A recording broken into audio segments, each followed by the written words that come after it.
Tonight on NewsLink Indiana, details regarding the FBI investigation involving the Muncie city government. We have the latest coming up.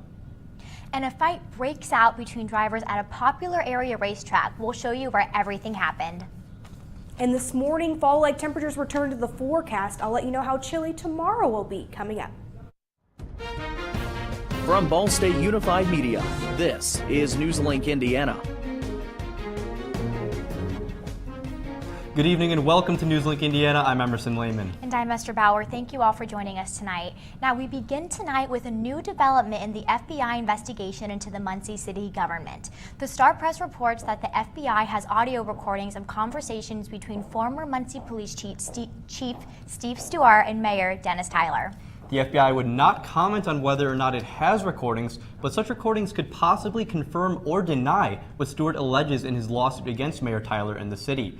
NewsLink Indiana's Brittany Ehrman joins us now with more information. Brittany, thank you for joining us this evening. Thanks for having me. Well, guys, I can tell you it did not happen overnight. The FBI investigation has been going on since May of 2015. Now, take a look. What you're looking at now is the FBI raid that happened in City Hall in January of 2016.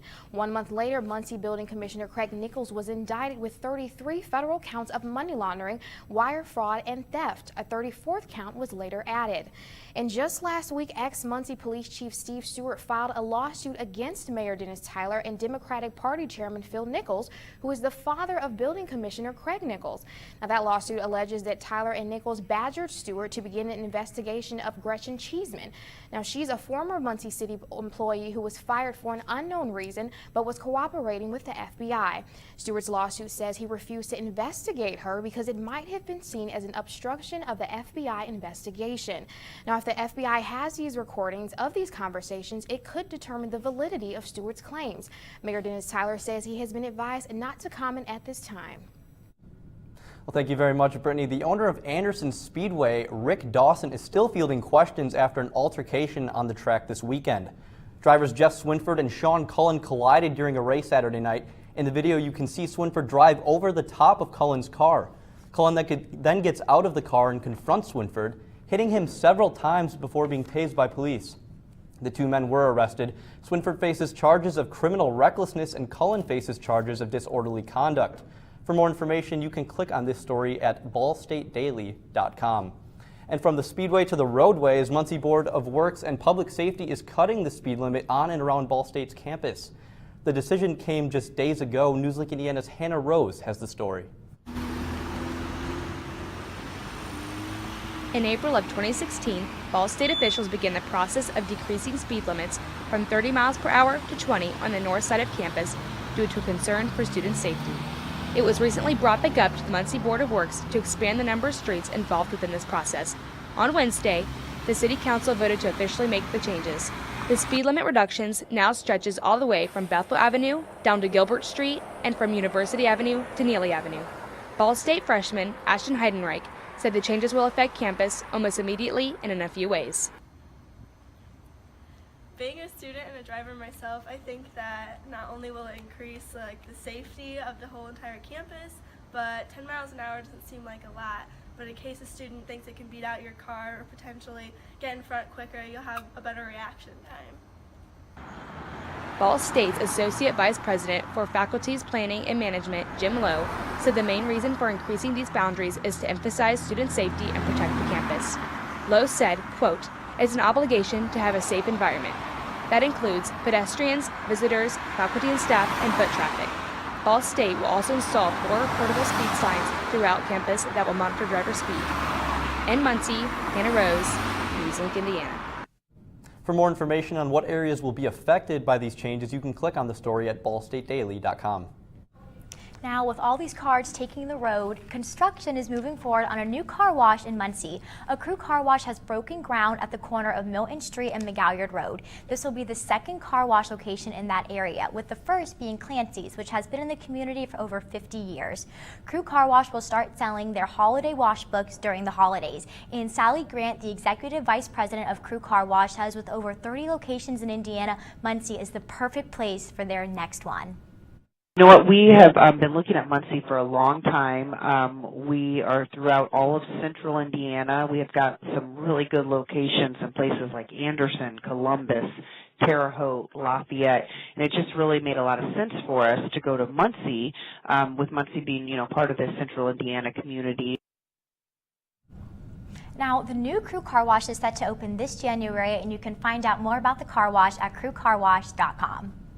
Well, it's homecoming week here at Ball State, and the university is kicking off the event tonight by giving students and alumni a taste of what's to come. That's right, Esther. NewsLink Indiana's Cameron DeBlasio was there and had some tasty food. Cameron. Thanks, Esther and Emerson. As you guys said, it is homecoming week here at Ball State. And here on Martin Street, they're seeing the newest addition to this year's festivities. Plenty of fun, entertainment, as you can see behind me. And right here, you can't go wrong with this food either. Ball State's homecoming week kicked off tonight with a new event to connect Cardinals past and present. The Taste of Homecoming brought a variety of food trucks, games, and music to the Ball State and Muncie communities. Michelle Johnson, who works for the Homecoming Committee as an alum, says she hopes this event allows all Cardinals to come together. We hope this kicks off homecoming week by offering a free event open to everyone, the Muncie community, alumni, and Ball State students, faculty, and staff. Ball State student Heidi Nugent says the event is a great way to energize students for the week to come. I think it just adds fun. I mean, it's something different that we haven't done before, and also it just gets us more excited for the football game that's going to happen this weekend. Now, if you missed out on tonight's event, don't worry. There are plenty of other things taking place this week, including a talent search tomorrow, an Air Jam on Thursday, just to name a couple. And if you want a complete list of all those events, you can check out our website at ballstatedaily.com. For now, reporting in Muncie, Cameron DeBlasio, NewsLink, Indiana. Well, thank you very much, Cameron. Esther, that looked like a lot of fun. The feeling of homecoming is in the air on Ball State's campus, and the air today, it was pretty chilly outside, but I was liking the fall temperatures. It felt like fall for sure, a little chilly in the morning, but when that sun finally broke through, it was a beautiful day. So Kaylee, what can we expect?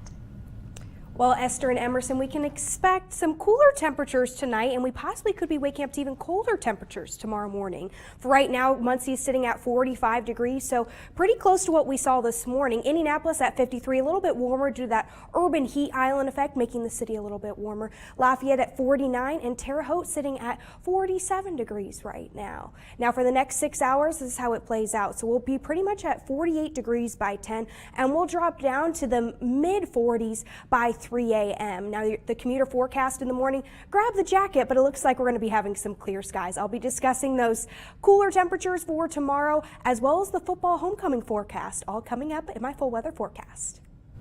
All right, thank you, Kaylee. Ahead on NewsLink, wildfires in California continue to sweep across thousands of acres. We have the latest next. Oh! Checking your fantasy league? Nah, just my 401k statement. Nice. Where'd you find the money for that? I just been saving a little every month. I can't seem to save anything. Well, what about all this? What about the money you're spending? What money? It's gone before I can get my hands on it. I got a pizza for a Todd. Hey, can somebody spot me? When it comes to financial stability, don't get left behind. It's 547. Get tools and tips for saving at feedthepig.org.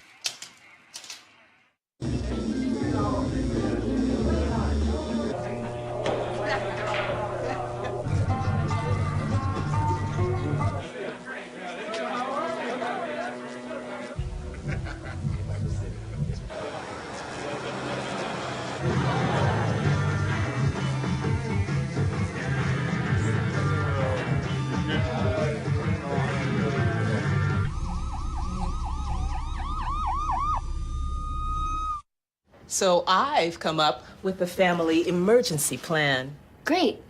What is it? It's difficult to talk about, so I'm not telling you. How will we know what to do? You won't. I'm so glad I won't have to remember anything. And me too. Thanks for this, sweetie. Talk to your kids about who to call, where to meet, what to pack. Visit ready.gov/kids for tips and information. So, I just moved in with this family, and it's embarrassing. The little one, he likes to go outside and crawl around in the giant litter box. I don't know what he's doing. I mean, I was born and I knew how to use the litter box. Look at that! That's disgusting! Oh, poop already! You're making me nervous. Oh, okay, I can't look at this anymore. I really hope he grows out of this, for his sake. Welcome back to NewsLink Indiana. Now, a week has passed and wildfires are still burning across Northern California. More than 40 people are dead and over 200,000 acres have burned. Firefighters on the ground say they're just starting to make progress. Karen Kafa has more. There are 11,000 firefighters on the ground in California right now, battling more than a dozen deadly wildfires. You're going to continue to see CAL FIRE presence, fire crew presence for a while.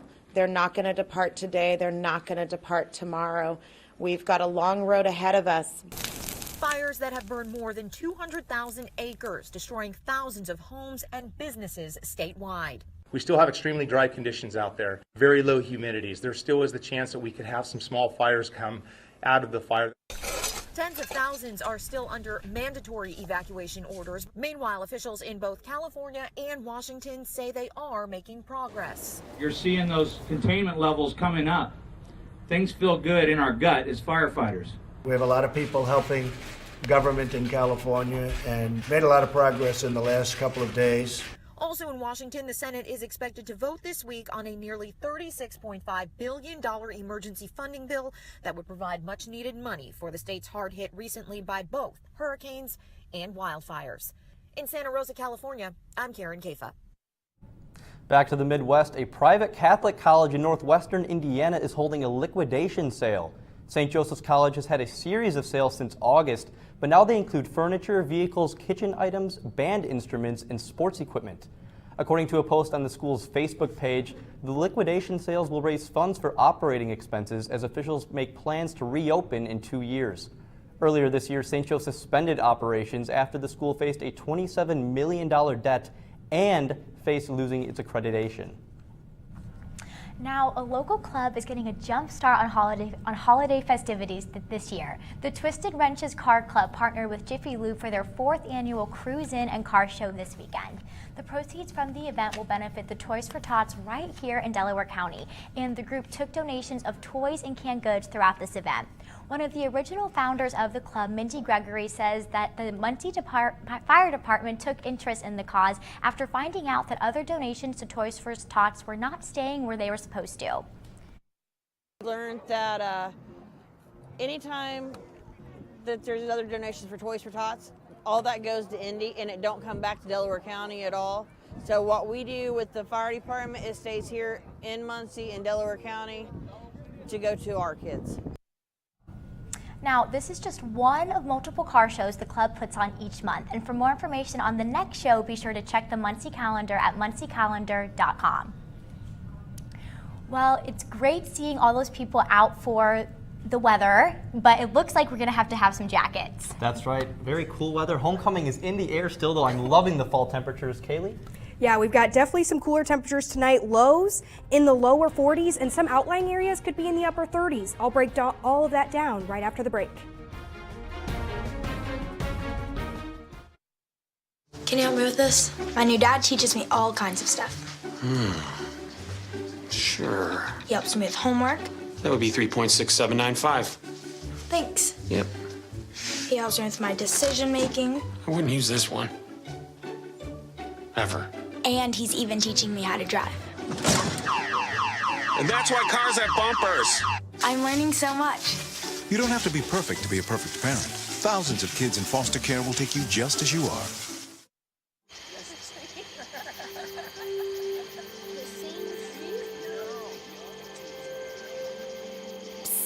They're coming. Places, everybody. Light check. 1, 2, 1, 2. Everything looks good on our end. And lights. Come alive with the forest. Visit discovertheforest.org to find a forest near you.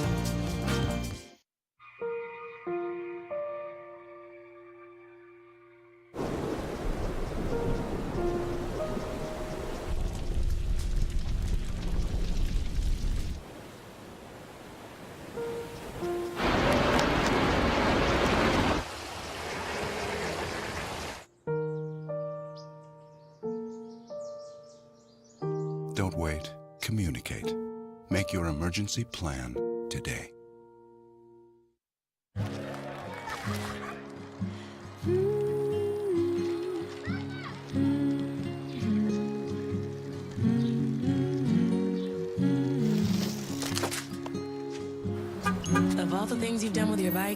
donating it to Goodwill may be the most incredible of all.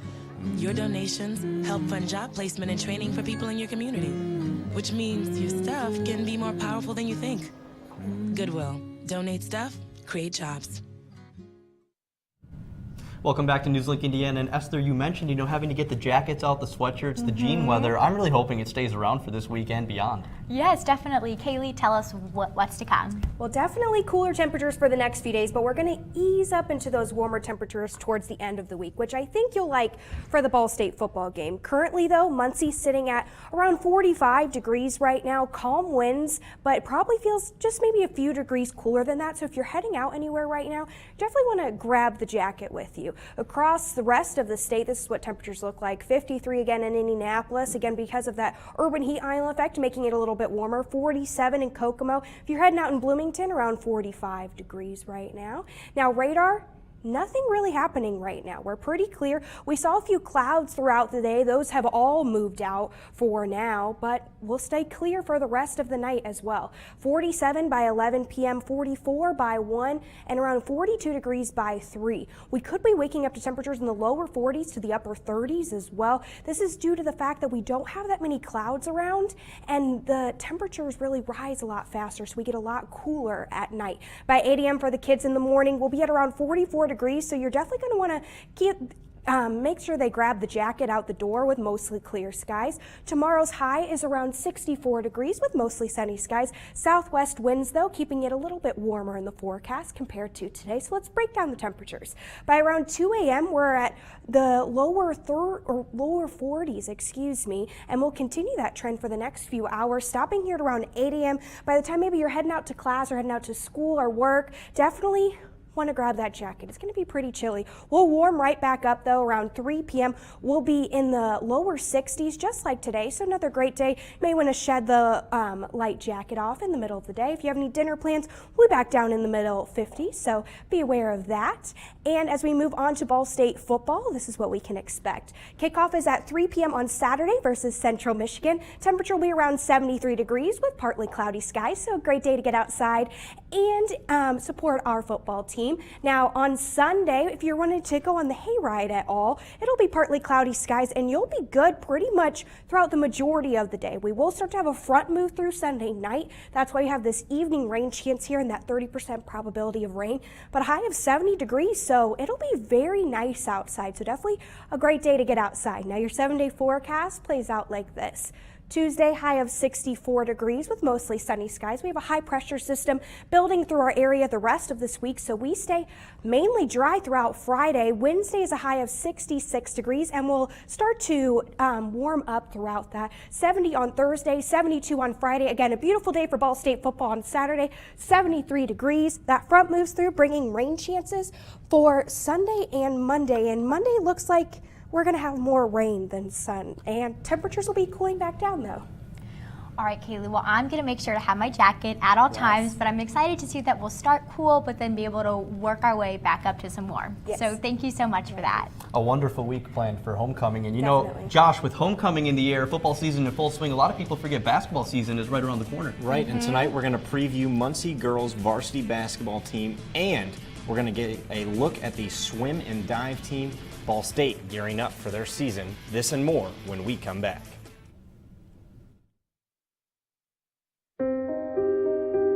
Here's to the things that can keep us safe.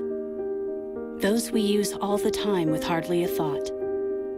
Those that are silently standing by to save our lives. And now, those that we carry with us everywhere we go.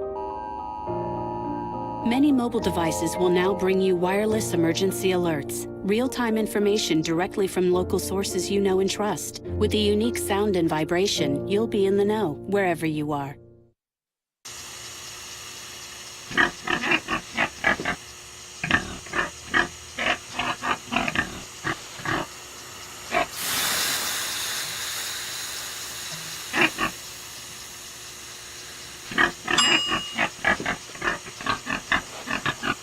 Cook foods to the right temperature using a food thermometer. 3,000 Americans will die from food poisoning this year. Keep your family safer. Check your steps at foodsafety.gov. So, I got this new family. And I don't know what it is about this one, but she can't seem to put down that toy all day long. Tap, tap, tap, tap. Oh, and she even talks to it. She talks to that more than she talks to him. What's up, bro? Nice shirt. Who's she talking to? Her mom? She talks to her mom a lot. You wanted to be a teacher when you were little, but things changed. Teaching didn't seem that cool anymore, so you decided to become something else. But what would your 12-year-old self say? Amazing things are happening in teaching, so it's time to put it back on your list. Don't try to convince yourself otherwise. You had it right the first time.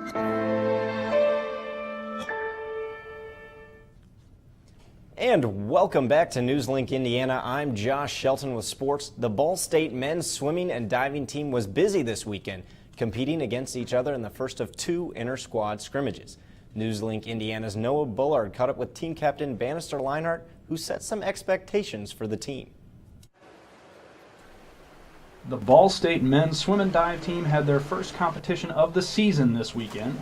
The red and white inter-squad meet gave the Cardinals a chance to see their preseason efforts pay off as they competed in a short events-only meet against each other. Teams were selected by the 3 seniors in the program. Senior captain Bannister Leinart liked what he saw from his teammates. We showed a lot of promise. The freshmen did really well. They stepped up, showed that they obviously can have a lot of talent and can bring a lot to our program. With their depth and all their races that they have, I think having them on the team is going to be a huge help. And the rest of the team, the sophomores, juniors in my class, showed signs of, we need to get in shape, but we're getting there. Got a long road ahead, but nothing we can't work hard to achieve and maintain. Leinart and his team won the meet with a final score of 79. Senior Isaac Walling's white team came in second, scoring 74 points. Captain Zach Toman's red team rounded out the scoring with 39 points. The men's team will be back in action October 27th, where they will participate in a full collegiate scrimmage. For NewsLink Indiana, I'm Noah Bullard. And thanks, Noah. The men's team will have its first meet of the season against Tiffin on November 11th. And the Burrs girls varsity basketball team is back in action today as they started their first practice of the 2017-2018 season. The Owls will open up their season at Alexandria Monroe next week. The Owls lost a total of 6 seniors heading into this season. One of those seniors was point guard and impact player Alexa Stein. Stein led the team in scoring with 271 points last season. Owls head coach Tom Lindsay hopes that one of the underclassmen on this team will be able to take more of a leadership role as the Owls prepare for a new season. Well, it's always unfortunate when you lose positive seniors like that, but you always hope that you have some underclassmen that could follow her and to learn from her experiences. And down on the links, Ball State's men's golf team is competing close to home in Carmel, Indiana. The Cardinals are part of a 12-team field at the Crooked Stick Invitational hosted by Indiana University. The team wants to use this tournament as a rebound from their lackluster performance at the Trinity Forest Invitational. And after the first 2 rounds of the tournament, Ball State sits in 9th place, 1 stroke behind IU. The team shot a .290 in the second round, 11 shots better than their round 1 performance. Michael Macris led the team to this improvement, shooting 2 under in his second round, making him even in the tournament. And senior Johnny Watts also made quite the comeback in the second round, shaving 7 shots of his final round total. All right, Josh, well, hopefully they can finish strong with day 3 and keep things going well. Exactly. That's all we can hope for right now. That's right. Well, coming up, a volleyball player is trending all over the internet, and we'll tell you why next in our trending segment. Hey, did you know 2.4 million loving cats and dogs in shelters and rescues need our help to find a home? Let's go to theshelterpetproject.org and meet if you are in a shelter near you. Harlow, oh, she's one great listener who loves to hear all your stories. My kind of cat. Cerulo is a sweet, goofy boy who's eager to please. Sounds just like another dog I know. So go to theshelterpetproject.org, search your local shelters and rescues, and go for a cuddle with your next best friend. Adopt. Sure, I look cute now, but when my owner lost his job, it was rough. I was living on the street, and one night, me and this Cocker Spaniel got into it so bad, I wound up looking like an ice cream cone. I cried a little bit, but thankfully I got rescued, so I'm running, I'm jumping, all back to my old self, and I'm ready to give unconditional love, even if you put a lampshade on my head.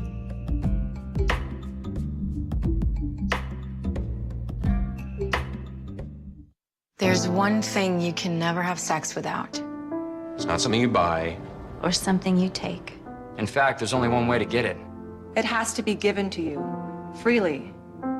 It's consent. Because sex without it isn't sex. It's rape.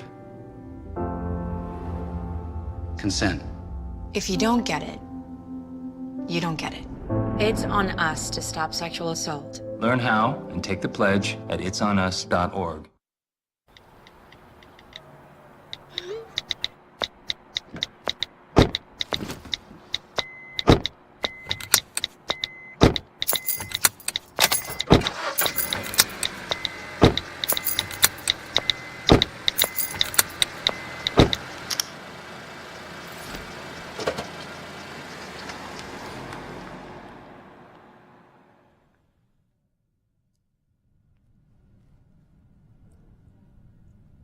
Welcome back to NewsLink and Esther. It is time now for our trending segment. Definitely one of my personal favorites, and we're joined by Jeremy Masukovich. So Jeremy, what's going on tonight? Good evening, guys. Our first story for tonight is somewhat of a tearjerker. A Kansas volleyball player is making trending all over the internet after making her way onto SportsCenter's top play. Take a look.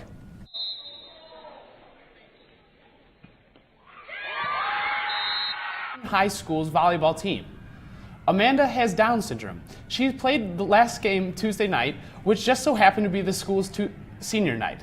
You can see in the video, Amanda serves back-to-back aces, and every time she scores, her teammates go absolutely wild.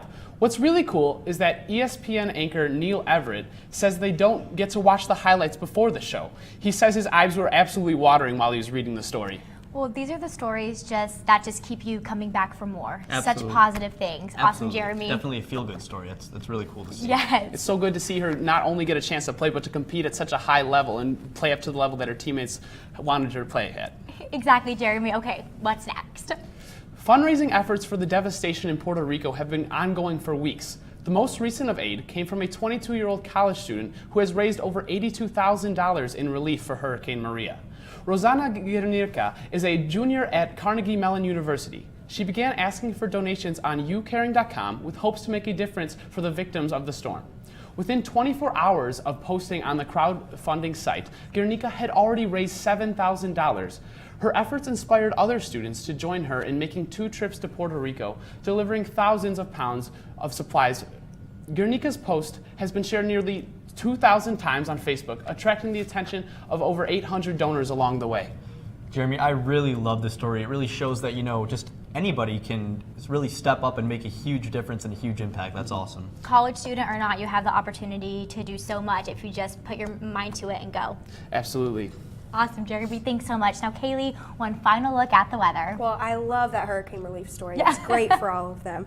But here our weather, not so much. 64 degrees for tomorrow, 66 for Wednesday. We've got a high pressure system building in for the majority of the week, so we stay dry throughout Friday. We do warm up a little bit for Thursday, high of 70 degrees. The average high, we're in the middle 60s for the most part. Friday, high of 72 degrees with mostly sunny skies. Saturday is Ball State homecoming football game against Central Michigan, high of 73 degrees, and that'll be the same temperature as kickoff, so definitely a great day for that. Partly cloudy skies. Sunday, mostly cloudy skies, and rain is back in the forecast. Well, that rain can stay away until after all the homecoming festivities are over. I hope so. Let's have a fantastic week. It looks like that'll happen. So that's all for tonight for NewsLink Indiana. Be sure to watch tomorrow night at 9 right here on Cardinal Vision or online at ballstatedaily.com. And be sure to like us on Facebook and follow us on Twitter. Have a great night.